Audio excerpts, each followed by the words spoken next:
Welcome to Sweet Life Beat Life. We hope this video helps. You start by matching your project to the look you want. First, right-click the clip and check its frame rate.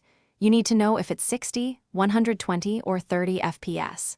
Then, create a sequence that uses your target output frame rate, for example, 24 FPS for cinematic slow motion. Once done, make sure playback resolution is full and high-quality playback is on so you can see true motion. These steps prevent stuttering before you alter speed. Next, you interpret and retime. If your clip was shot at a high frame rate, use Modify Interpret Footage and set the footage to the sequence frame rate so Premiere plays frames slower. This preserves smooth interpolation.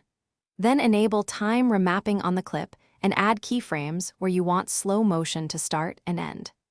Drag the speed handle down to 50% or 25% as needed, and apply ease in and ease out on those keyframes so your motion shifts feel natural, and finish by choosing the right interpolation. Right-click the retimed clip, go to Time Interpolation and pick Optical Flow. It synthesizes in between frames for silky slow motion. After that, render the section, render in to out, so you see true playback. Make sure to play back and watch for warping or artifacts.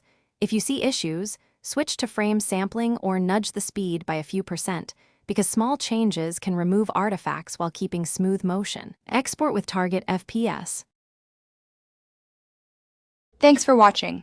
Consider subscribing if we helped you.